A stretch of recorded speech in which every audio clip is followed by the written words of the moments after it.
Tapi iktidal ini bermasalah dengan tomakninah. Karena kita habis sami Allahu liman hamidah, kadang-kadang tangan masih begini, kita udah sujud. Itu nggak sah iktidalnya, karena belum dapat tomakninah.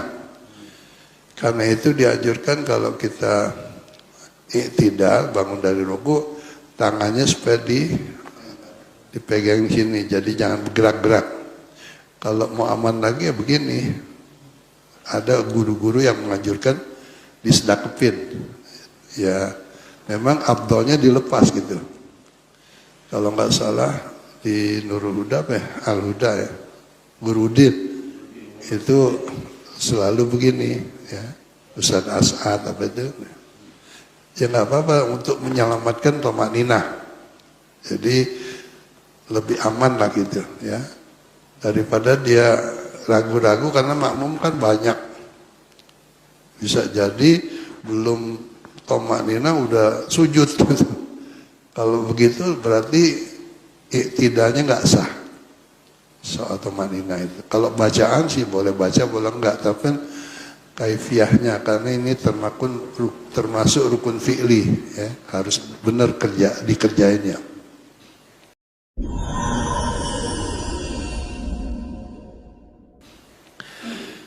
Nah kemudian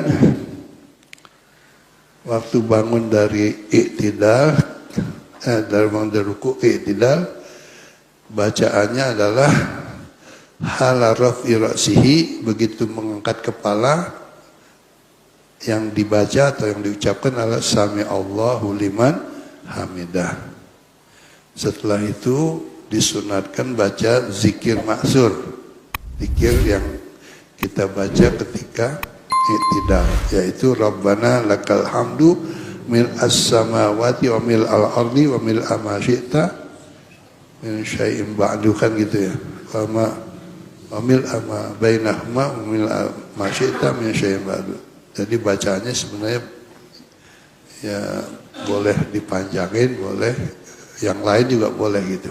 Tapi yang udah biasa ini Rabbana lakal hamdu kalau dibaca panjang hamdan katsiran thayyiban mubarakan fih dan seterusnya ya. Tapi kita mengikuti yang diajari guru kita dari dulu, yaitu Rabbana lakal hamdu mil as-samawati wa mil ardi wa mil ma syi'ta min syai'im ba'du. Kemudian wa yusannul kunut, ketika iktidal disunatkan baca kunut ya, yaitu pada waktu iktidal di rakaat terakhir tapi ya. Wa qawnuhu bilabzil jam'i, baca doa kunut itu kalau bisa pakai lafaz jamak, kalau pakai jamak ya, nahnu, jadi Allahumma hadina fiman hadait ya. Wa afdaluhu, yang lebih afdal lagi baca doa kunut ini sunat ya, termasuk sunat abad. Sunat abad adalah kalau kita tidak lakukan boleh nanti diganti dengan sujud sahwi. Apalagi kalau kelupaan, disengaja pun nggak apa-apa, tapi nanti sujud sahwi. Sujud sahwi itu dilakukan sebelum salam ya, pada terakhir. Bacaannya sudah kita hafal, Allahumma hdina fiman hadait wa'afina fiman afait, walaupun sholat sendiri ya, apalagi kalau jamaah ya imamnya harus baca. Yang kita makmum baca diaminin aja gitu. Nah menurut mazhab Syafi'i, hukumnya membaca kunut di waktu sholat subuh, ya sholat subuh nih ya, itu sunat abad. Sunat abad itu seperti yang tadi saya katakan, kalau kelupaan boleh diganti dengan sujud sahwi supaya tetap dapat pahala sunat kunut itu. Dan ini didasarkan oleh lil hadits sahih, karena ada hadis sahih alladzi rawahu Muslimun, yang menceritakan hadis sahih itu oleh Imam Muslim an Muhammad bin Sirin. Qala, Muhammad bin Sirin pernah bercerita, qultu li Anas bin Malik, ini hadisnya, aku pernah bertanya kepada sahabat Anas ibnu Malik, hal qanata Rasulullah sallallahu alaihi wasallam fi sholati subhi ba'da ruku'i yasiran, ya. Apakah Rasulullah SAW membaca kunut sesudah di dalam sholat subuh gitu, ya. Maka dikatakan jawabannya mazala Rasulullah SAW, kata Anas bin Malik nih, yaknutu fil fajri hatta faraqad dunya.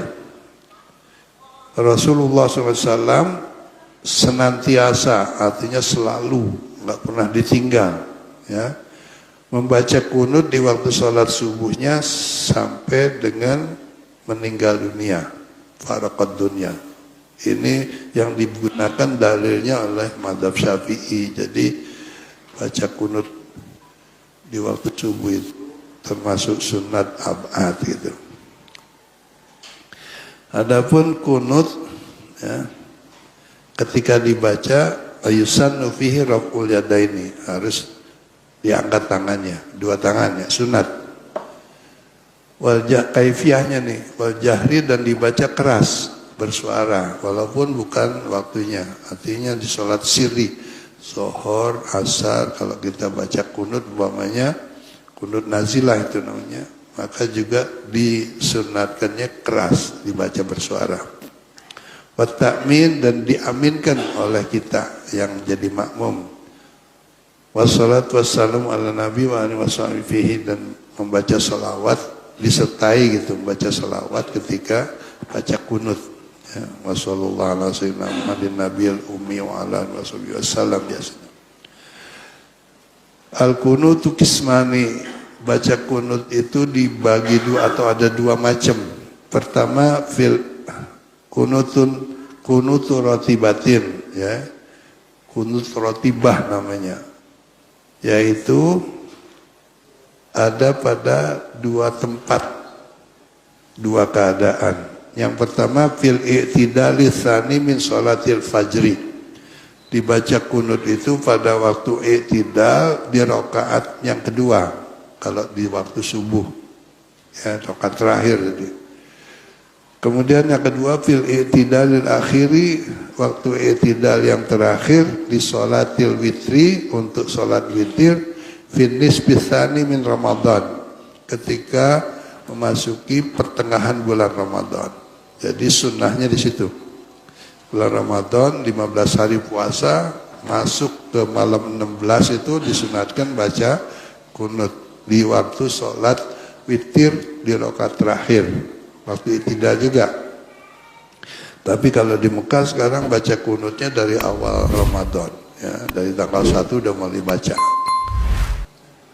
Nah, kemudian ada lagi yang kedua, disunatkan kunutu nazilatin, namanya kunut nazilah, yaitu yusanu, disunatkan fi jami'il maktubat, dibaca atau dilakukan setiap sholat fardu yang 5 itu, ya.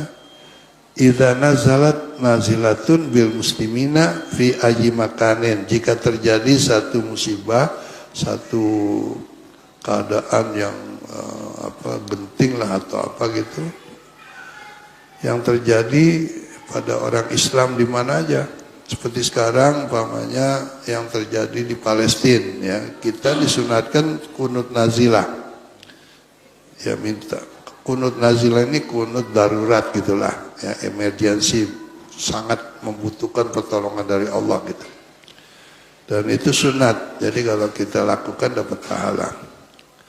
Wala yustaratu ayyakuna fi mahallin nazilah, dan tidak disyaratkan baca kunut nazilah itu di tempat di mana terjadinya musibah itu gitu, ya. Di mana aja pokoknya yang dialami oleh kaum muslimin, walaupun di luar negeri gitu. Baik, kemudian disunatkan yusanu bis sujudi, disunatkan waktu sujud, wal urukbatahi summa yadaihi, meletakkan pertama yang dilakukan waktu sujud itu, diletakkan pertama kali dengkul yang nempel ke tempat sujud. Jangan begini dulu, jangan tangan dulu, tapi dengkul dulu.